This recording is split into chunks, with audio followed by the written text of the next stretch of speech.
جس نے مطمئن ہونا ہے اس نے بھی خود بخود ہی ہونا ہے، اور جس شخص نے بے سکون رہنا ہے اس نے بھی خود بخود ہی رہنا۔ میرے نبی کریم علیہ السلام نے اپنے صحابہ کو مطمئن زندگیاں فراہم کیں، اطمینان بخش رویے حضور نے دیے۔ آپ غور فرمائیں گے کہ غریب ترین صحابہ بھی جب کوئی ان سے پوچھتا تھا کیفیت کیا ہے تو وہ کہتے تھے الحمدللہ، اللہ نے ہمیں نبی کریم کا غلام بنا دیا ہے۔ اب ہم خود اپنے آپ کو اتنا نفسیاتی طور پر کمزور کر لیتے ہیں سوچ سوچ کے کہ فلانا بڑا ہو گیا ہے میں چھوٹا رہ گیا ہوں، فلاں آدمی آگے نکل گیا ہے میں پیچھے رہ گیا ہوں۔ یہ چیز انسان کو کمزور کرتی ہے۔ انسان اگر یہ تصور کر لے کہ جو میرے حق میں بہتر تھا میرے رب نے مجھے عطا کر دیا ہے، اسے سکون نصیب ہوتا ہے، پھر نفسیاتی مسائل ختم ہوتے ہیں۔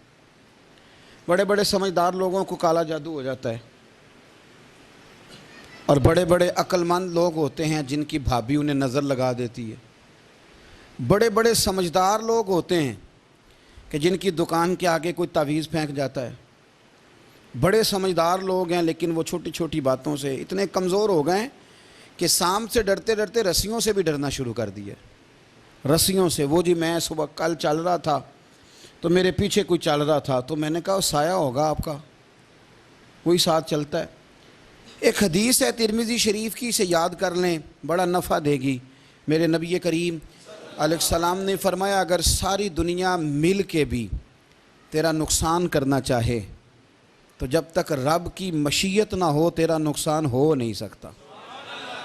ختم ہو گئی بات، باہر آ جائیں اس چیز سے۔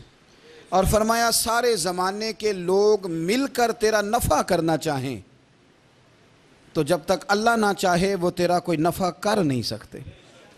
نقصان بھی اللہ کی مشیت پہ ہے، نفع بھی اللہ کی رضا پہ ہے، تو پھر آپ بلا وجہ لوگوں کو دیکھ کر ٹینشن کیوں لیتے ہیں؟ پریشانی کاہے کی ہے؟ آزمائش کس بات کی ہے؟ اپنے آپ کو سکون دیں، اپنے آپ کو مطمئن کریں، کہیں رب بڑا ہی مہربان ہے، اس نے جہاں اچھا سمجھا ہے وہاں اس نے مجھے رکھا ہے۔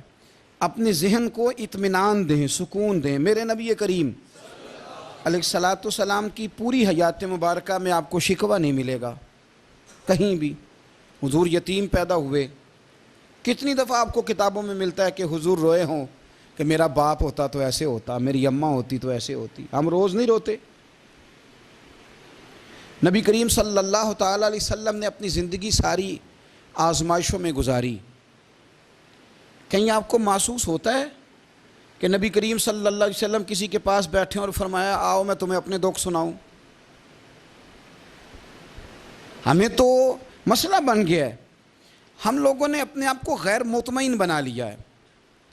ہم ان ساری چیزوں کی ڈیمانڈ کرتے ہیں جو ہمارے مالک نے مناسب نہیں سمجھی ہمیں دینی۔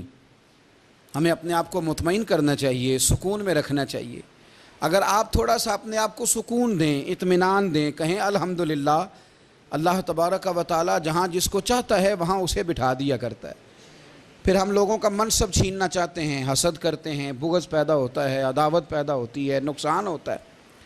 فطری طور پر جو صلاحیتیں اللہ نے دی ہوتی ہیں ان کو بھی زنگ لگ جاتا ہے، زنگ لگنے لگتا ہے ان سب چیزوں کو جو اللہ نے اپنے فضل سے ہمیں دی ہوتی ہیں۔ تو بات کو یاد رکھیں، زندگی میں آپ مطمئن ہو جائیں کہ رب کریم نے جو دیا ہے وہ کمال ہی دیا ہے، کمال ہی۔ حضور کی ایک زوجہ محترمہ تھی تو ان کے ہاتھ ذرا لمبے تھے، مومنوں کی ماں۔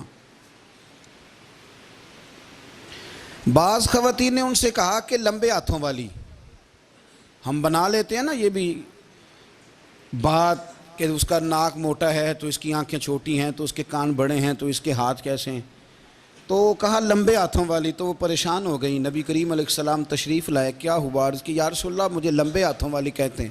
تو حضور فرمانے لگے یہ پریشان ہونے والی بات ہے کہ خوش ہونے والی بات؟ یا رسول اللہ کیا مطلب؟ فرمایا تو کہہ کہ رب نے لمبے ہاتھ اس لیے دیے ہیں تاکہ میں سخاوت زیادہ کر سکوں، میں سخاوت زیادہ۔ یہ جو میرا چہرہ ہے نا، یہ جو آپ کا چہرہ ہے، یہ آپ کی چاہت ہے کہ اللہ کی؟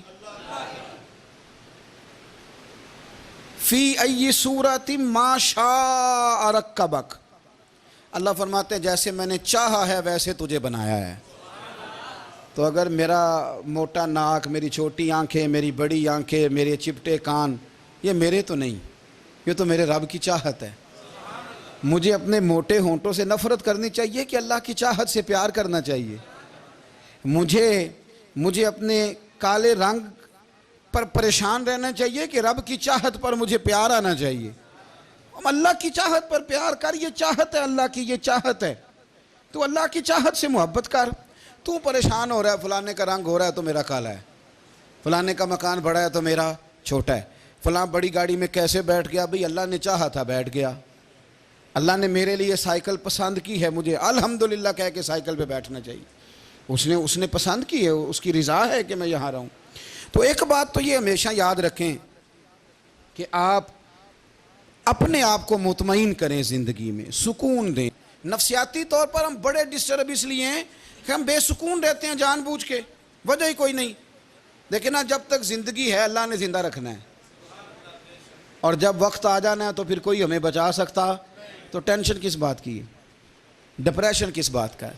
ایک بات۔ دوسری بات یہ کہ دوسروں کی نفسیات کا بھی تھوڑا تھوڑا خیال کریں۔ ہم پتہ کیا چاہتے ہیں؟ سارے میرے مطابق چلیں، پھر نفسیاتی مسائل پیدا ہوتے ہیں۔ میرے ساتھ اگر 100 بندہ پیار کرتا ہے تو ان کے مطالبے الگ الگ ہیں۔ کوئی کہتا ہے جناب کو پیار ہی کرنا چاہیے، ہر ایک سے مسکرا کے ملنا چاہیے۔ کوئی کہتا ہے حضرت صاحب اتنا بھی پیار کریں تو لوگ نگل جاتے ہیں، تھوڑی ڈنڈی پٹی بھی ہونی چاہیے۔ دونوں قسم کے لوگ ہیں نا جی۔ ایک وہ شخص ہے جو کہتا ہے اتنا بڑا مجمع ہے تو 2 سیکیورٹی گارڈ بھی ہونے چاہیے۔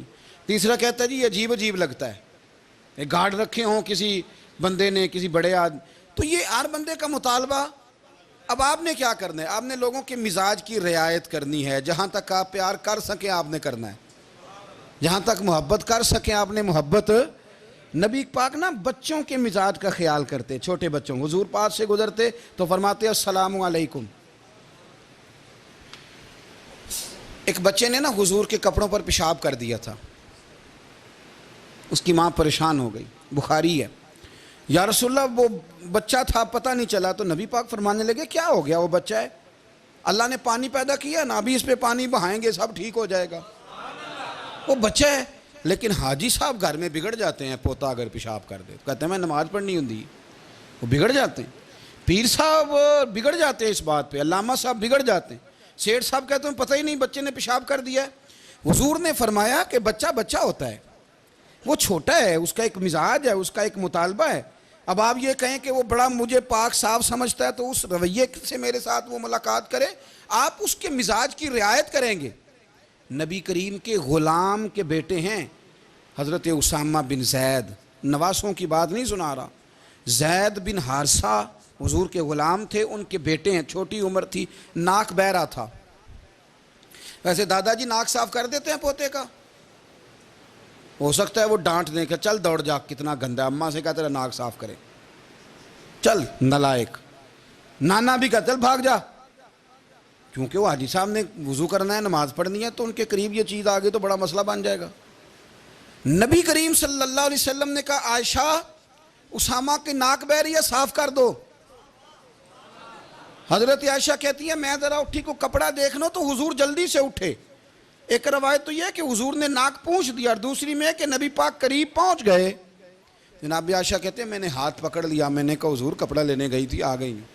کہتے ہیں میں نے اپنے ہاتھوں سے ان کی ناک صاف کر دی، ریٹ صاف کر دیا۔ اللہ کے رسول گویا میری طرف دیکھ کے مسکرائے، حضور راضی ہوئے۔ بچے تو بچے ہوتے ہیں، بچے تو بچے ہوتے ہیں۔ اب آپ کو بچہ حاجی صاحب مانے، پہلے نمازی صاحب مانے، آپ کو پہلے بچہ جو ہے وہ بڑا سیاںہ مانے، سمجھدار مانے، عقل مند مانے، پیر صاحب مانے۔ چھوٹا بچہ تو وہ نہیں مان سکتا، آپ اس کی نفسیات کے مطابق اس کے ساتھ چلیں۔ اب رویہ وہ رکھیں کہ وہ بچہ ہے، وہ چھوٹا ہے، حضور بچوں کے پاس سے گزرتے تھے تو انہیں سلام کہتے تھے، آپ بھی کہتے ہیں، آج سے کہیں گے؟ حضور گزرتے چھوٹے کہتے السلام علیکم۔ اور نبی پاک صلی اللہ علیہ وسلم کبھی کبھی نا بچے کھیل رہے ہوتے تو حضور بیٹھ جاتے، فرماتے یار میرے سینے سے تو لگو۔ حضور زمین پہ بیٹھ جاتے، بچہ یوں ہاتھ پہ، بچہ دوڑا آتا، حضور کے سینے سے جب لگتا تو نبی پاک گر جاتے اور فرماتے اوئے ہوئے تم نے تو مجھے گرا ہی دیا ہے۔ یہ بچوں کے ساتھ آپ جو رویہ رکھیں گے وہ میٹھا ہوگا۔ اب آپ کہیں گے چونکہ اب میں ایک عہدے پہ ہوں، میں ایک منصب پہ ہوں، تو یہ آپ کی نفسیاتی کمزوری ہے۔ پھر کیا ہوتا ہے، بچوں کو ڈانٹ کے رکھا جاتا ہے، بے جا ڈانٹ ڈپٹ، بے جا سختی اور بے جا ان کے ساتھ رویے اور ان کے ساتھ بڑی عجیب و غریب قسم کی جو ہے وہ ہماری جو ہے وہ گھٹن گیپ آ جاتا ہے بچوں کے درمیان۔ بچے، میں کہا کرتا ہوں، پھر بچے ہمیں دکھ نہیں سناتے، وہ پھر غلط آدمی کو دوست بناتے ہیں، پھر اس غلط آدمی کو اپنی بات بتاتے ہیں، غلط آدمی رازدار بن جاتا ہے۔ آپ ان کی نفسیات کے مطابق ان سے پیار کریں، انہیں ٹائم دیں، آپ دیکھیں یہ کیا سوچتے ہیں، کیا کہتے ہیں، کس طرح کا ان کا رویہ ہے بچوں کے ساتھ۔ پھر نوجوان جب کوئی ہو جاتا ہے تو اس کی سوچیں جوان ہو جاتی ہیں۔ نوجوانوں سے معذرت کے ساتھ نبی پاک علیہ السلام نے نوجوانوں کی حکومت سے پناہ مانگی، نوجوانوں کی حکومت سے پناہ مانگی ہے، اس لیے کہ نوجوان بڑی جلدی پیار بھی کرتا ہے اور بڑی جلدی نفرت بھی کرتا ہے، سوچیں مضبوط نہیں ہوتی۔ نوجوان آدمی، جوان آدمی، بکھری ہوئی سوچیں ہوتی۔ میرے رسول کریم صلی اللہ علیہ وسلم نوجوانوں سے ان کے مزاج کے مطابق ڈیل کرتے تھے، ان کی طبیعت کے مطابق ان کی ذہن سازی کرتے تھے۔ ہم نہ جوانوں کو وقت نہیں دیتے، ہم مطالبہ کرتے ہیں نوجوان سے کہ وہ ہے نوجوان، باتیں بوڑھوں والی کرے۔ اگر جوانی میں بوڑھوں والی باتیں کرے تو پھر تو شیخ سعدی کہتے ہیں سارے بوڑھے چھوڑ کے اس نوجوان کے پاس بیٹھو، اس کے پاس فیض زیادہ ہے۔ اگر ایسا ہو جائے، کیونکہ در جوانی توبہ کردن شیوائے پیغمبری، یہ تو اچھی بات ہے، لیکن میرے عزیز اگر ایسا نہ ہو، ایسا ممکن نہ ہو، تو پھر نوجوان کو آپ اس کی طبیعت کے مطابق ڈیل کریں، آپ اس کی سوچ دیکھیں، اس کا رویہ دیکھیں، اس سے پیار کریں۔ نبی کریم علیہ السلام کے پاس ایک نوجوان داخل ہوا، اندر داخل ہوتے ہی اس نے فٹافٹ ایک بات کر دی، کہنے لگا یا رسول اللہ مجھے زنا کی اجازت دے دیں۔ میرے جذبات بہت بھٹک گئے، میں روک نہیں سکتا۔ ہمارے ہاں ہمارے گھر میں کوئی فون کرے تو ہم غیرت مند بن جاتے ہیں، میری غیرت کو گوارا نہیں کہ کوئی میرے گھر میں فون کرے، اور اگر میں کسی کے گھر میں فون کروں تو پھر غیرت کدھر گئی؟ پھر بھی آپ غیرت مند نہیں صاحب، پھر بھی آپ غیرت مند نہیں۔ اگر آپ کسی کے گھر فون کرتے ہیں تو آپ غیرت مند نہیں، تو یاد رکھیں اگر آپ یہ حرکت کر رہے ہیں تو پھر آپ کو بھی تھوڑا احساس ہونا چاہیے نا۔ نبی کریم صلی اللہ تعالیٰ علیہ وسلم سے اس نے کہا مجھے زنا کی اجازت دیں دے۔ حضور فرمانے لگے آگے آ جاؤ۔ حضرت عمر کہتے ہیں مجھے بڑا غصہ تھا، میرا دل کر رہا تھا اٹھوں اور 2 تھپڑ ماروں اسے، طریقہ ہے بات کرنے کا۔ حضور نے بلایا، پاس بٹھایا، تھپکی دی، فرمایا ایک بات تو بتا، تیرے سوال کا جواب پھر دیتا ہوں، ایک بات تو بتا۔ یا رسول اللہ صلی اللہ تعالی وسلم ارشاد فرمائیے۔ حضور فرمانے لگے تو پسند کرتا ہے کہ تیری بہن کے ساتھ کوئی زنا کرے؟ پسند کرتا ہے تو کہ تیری بہن کے ساتھ کوئی زنا کرے؟ کہنے لگا حضور میں بات بھی سننا پسند نہیں کرتا۔ تیری بیٹی کے ساتھ؟ کہنے لگا حضور زبان اس کی کھینچ لوں گا جو یہ بات کرے گا۔ کہا تیری ماں، تیری پھوپھی، خالہ کا؟ حضور خبردار، کسی بندے کو میں اجازت نہیں دوں گا۔ تو رسول کریم فرمانے لگے جس سے تو زنا کی اجازت مانگ رہا ہے وہ بھی تو کسی کی بہن ہے نا، وہ بھی تو کسی کی بیٹی ہے۔ جو غیرت، جو حمیت تجھے اپنے گھر کے بارے میں آتی ہے وہ دوسرے کے بارے میں کیوں نہیں آتی؟ جب نبی کریم نے اس نوجوان کو اس کے مزاج کے مطابق سمجھایا تو اس کی آنکھوں میں آنسو آ گئے۔ عرض کرنے لگا یا رسول اللہ صلی اللہ تعالیٰ علیہ وسلم، حضور زنا کی ارادہ تو ایک طرف، آج کے بعد میری زبان پر اس کا نام بھی نہیں آئے گا۔ آپ سامنے والے کی نفسیات کو دیکھیں، آپ اپنے موڈ میں نہ رہیں۔ مجھے بڑی اچھی طرح یاد ہے ایک دفعہ نا مسجد میں ایک بچے نے نا آدھی بازوؤں کی شرٹ پہن کے نماز پڑھی۔ ایک بابا جی نے ان کو نا منع کیا، کہتے پورا کپڑے پا کے آیا کر، پتہ نہیں تمہیں؟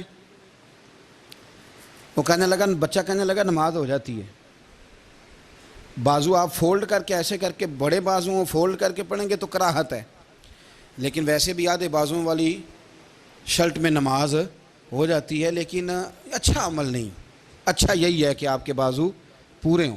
تو بزرگ ان سے کہنے پورے کپڑے پہنو، کہنے لگا بھئی ہو جاتی ہے نماز، میں بھی تھا۔ تو مجھے انہوں نے کہا جی حضرت صاحب بات سننا. میں نے کہا جی حکم. کہنے لگے ان کپڑوں میں نماز ہو جاتی ہے؟ میں نے کہا جی ہو جاتی ہے. کہندے لگتا ہے منڈا چودھریاں دا ہے. منڈا لگتا ہے چودھریاں دا ہے. فٹافٹ اسی وقت انہی پیروں پہ. میں کہا جی ہے واقعی چودھریاں دا بچہ. لیکن مسئلہ یہ ہے کہ دین چودھری کے لیے بھی وہی ہے اور غریب کے لیے بھی. تو آپ اس بچے بیچارے کو اندر آنے تو دیں, اس کو مسجد میں داخل ہونے دیں, انشاءاللہ کپڑے بھی ٹھیک پہن کے آ ہی جائے گا. لیکن ہم نے تو ذہن بنا لیا ہے کہ ہم نے اپنی مرضی کے مطابق لوگوں کو قابو کرنا ہے. ہم لوگوں کی ذہن کے مطابق اترنے کو تیار نہیں, بس سارے میرے مطابق چلیں. یہ تو بات کو پیشوا کرے گا, مقتدا کرے گا, وہ بھی سمجھائے گا. رسول کریم علیہ الصلاۃ والسلام لوگوں کو جبرن نہیں جھکاتے تھے, حضور دلائل دیتے تھے. نوجوان بچوں کو موقع دیں, انہیں سمجھائیں, انہیں قائل کریں, ان سے پیار کریں, ان کی نفسیات کو سمجھیں, اس کے مطابق ان کے ساتھ آپ ڈیل کریں, پھر آگے بڑھیں. عورتوں کے بارے میں میرے نبی کریم علیہ السلام نے بڑی نصیحت فرمائی ہے. محبوب کریم فرمانے لگے عورت ٹیڑھی پسلی سے پیدا کی گئی ہے, سیدھا کرنا چاہو گے ٹوٹ جائے گی. یہ جیسی ہے اس کے ساتھ ویسے ہی گزارا کرو, اس کی نفسیات کو سمجھ جاؤ. عورت تھوڑا سا چاہتی ہے کہ وہ کھانا پکائے تو اس کی تعریف کر دی جائے, تو بھائی کھڑی ہے صبح سے باورچی خانے میں, 2 لفظ بولنے میں کوئی حرج ہے؟ اور اگر کبھی نمک زیادہ ہو بھی جائے تو کیا خیال ہے, بیوی جان بوجھ کے زیادہ ڈالتی ہے؟ اس کا شوق ہے کہ اس کی انسلٹ ہو.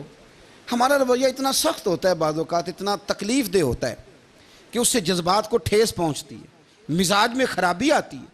تھوڑی تعریف دیکھیں, عورت چاہتی ہے تھوڑا سا کہ میرے خاندان والے, میرے سسرال والے میری تھوڑی عزت کریں, تو وہ اگر سارا کچھ چھوڑ چھاڑ کے آ گئی ہے تو جس طرح ہم اپنی بیٹی کے لیے ذہن رکھتے ہیں عزت کا, اگر تھوڑا اس کے لیے بھی بنا لیں گے تو میرا خیال ہے کوئی حرج والی بات. ہم نا لوگوں کا خیال رکھنے کی بجائے لوگوں کو چڑھاتے ہیں. ناراض تو نہیں ہو جائیں گے آپ؟ نہیں, رہن دینے ہیں, لگتا ہے تو ہو جانا ہے بھائی. چڑھاتے ہیں لوگ. کسی نے کہہ دیا نا کہ یہ میرے گھر نہ آئے آج کے بعد, باپ نے بیٹے کو کہہ دیا یہ تیرا رشتہ دار نہ آئے, وہ کہتا ہے تو سویرے ضرور آئیں, ویکھاں گا تینوں کیڑا ڈکدا ہے, آنا صبح. وہ کسی نے کہہ دیا نا اس گلی سے نہ گزرنا, کہنا میں ابھی گزروں گا, تو دیکھ لے جو تو نے کرنا ہے. ہم لوگوں کی نفسیات کے, بلکہ پتہ چل جائے نا فلانے کو فلان چیز بری لگتی ہے, اس کو لوگ زبردستی کرتے ہیں, چڑھاتے ہیں, نفرتیں پیدا کرتے ہیں, اس کے اندر غرور لاتے ہیں, مزاج کے اندر چڑچڑاپن پیدا کرتے ہیں. یہ کام نہ کریں. آپ اپنے لیے کیا گراؤنڈ بنا رہے ہیں کہ لوگ آپ سے نفرت کریں, لوگ تکلیف دیں آپ کو. یہ نوجوان بچے کسی نے ہارن دے دیا گاڑی کا, تو آپ اس نے گاڑی پیچھے کرنی نہیں, وہ ماں بدولت کو ہارن بجا دیا ہے. یہ مہذب قوموں کا یہ رویہ نہیں ہوتا. یہ تو وہ قومیں ہیں جو مطلب بڑی تنگ ہیں اپنے آپ سے, یہ بڑے آوازار لوگ ہیں. ٹھنڈے رہیں, میٹھے رہیں, پیار کریں, دوسروں کے جذبات کا احساس کریں. نبی کریم صلی اللہ تعالیٰ علیہ وسلم نے ایک دن حضرت عائشہ صدیقہ سے کہا عائشہ تیرے ساتھ ایک بات نہ کروں, حضور کریں. فرمایا جب تو ناراض ہوتی ہے تب بھی مجھے پتہ چل جاتا ہے, اور جب تو راضی ہوتی ہے تب بھی مجھے خبر ہو جاتی ہے. اتنا دھیان رکھتے ہیں خاوند گھر میں کہ اب اس کی پوزیشن کیا ہے اور اب یہ کیا سوچتی ہے اور کس بات پہ اس کو جو ہے وہ ناراضگی ہوتی ہے. مجھے جب تو راضی ہوتی ہے تب بھی پتہ ہوتا ہے. ناراض تو حضرت عائشہ کہتی ہے نہیں حضور ایسی تو بات ہی کوئی نہیں, آپ بتائیں. تو حضور فرمانے لگے جب میں کسی اور زوجہ کے پاس تھوڑا وقت گزار لیتا ہوں زیادہ, اور جب میں آتا ہوں تو ناراض ہوتی ہے. یا رسول اللہ آپ کو کیسے پتا؟ فرمایا بتاؤں حضور بتائیں. فرمایا اس وقت جب تو قسم اٹھاتی ہے تو کہتی ہے لا و رب ابراہیم, مجھے ابراہیم کے رب کی قسم. اور جب تو مجھ سے راضی ہوتی ہے تو کہتی ہے لا و رب محمد, مجھے محمد کے رب کی قسم. تو پھر حضرت ابراہیم کا نام لے لے کے حضرت عائشہ کہنے لگی محبوبہ قربان جاؤں, بات بالکل ٹھیک ہے. ایسے ہی ہے یا رسول اللہ, بالکل ایسے ہی ہے. جب تھوڑی خفگی ہوتی ہے تو میں یہ کام, تو حضور تو لوگوں کے مزاج کا خیال کرتے تھے. نبی کریم کو تو پتہ ہوتا تھا, لیکن ماں بدولت کہتے ہیں سارے میری مرضی کے مطابق چلیں. ہاں میں نے زندگی میں یہ تجربہ بھی کیا ہے کہ آپ لوگوں کا خیال رکھنے لگ جاتے ہیں تو لوگ خراب بھی ہو جاتے ہیں, اس میں کوئی شک نہیں. وہ سمجھتے ہیں شاید میری ضرورت بڑی ہے. نہ یہ بات نہیں بھائی, بات کچھ اور ہے. حضور رحمت للعالمین ہے نا, تو کافر ہے یا منافق ہے, حضور کی تو ڈیوٹی ہے پیار کرنا. لیکن کافر کو تو چاہیے نا کلمہ پڑھے, منافق کو تو چاہیے نا مومن بنے. او بھائی میں نے کہا وہ بزرگ ہیں, ان کی ذمہ داری ہی پیار کرنا ہے. وہ جو بھی جائے گا اس سے لیکن تو بتا تو نے پیار میں سے سیکھا کیا ہے، لیا کیا ہے، تیرے اوپر اثر کیا ہے؟ پیار کرنا، شفقت کرنا اور ہے، یہ جملہ میرا یاد رکھنا، پیار کرنا کسی سے اور ہے اور اس سے راضی رہنا یہ بات اور ہے۔ کسی پر شفقت کرنا اور ہے اور اس بندے سے راضی رہنا، یہ آپ دیکھیں کہ وہ راضی ہے آپ سے کہ نہیں، کہ خالی پیار ہے، خالی شفقت ہے۔ شفقت تو مجبوری ہے، کرنی ہے۔ تو میرے عزیز یاد رکھیں، نبی کریم تھوڑا تھوڑا خیال کرتے، دیکھتے بندہ اس کے مزاج کے مطابق، دیہاتی آتا تو حضور اس کا بھی خیال کرتے۔ حضرت ظاہر دیہاتی تھے، وہ آتے تھے ترکاریاں لے کے گاؤں سے، نبی کریم صلی اللہ علیہ وسلم پیار کرتے تھے، وہ کئی دفعہ عجیب و غریب باتیں بھی کرتے تھے، حضور محبت سے پیش آتے تھے۔ آپ سامنے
تو کسی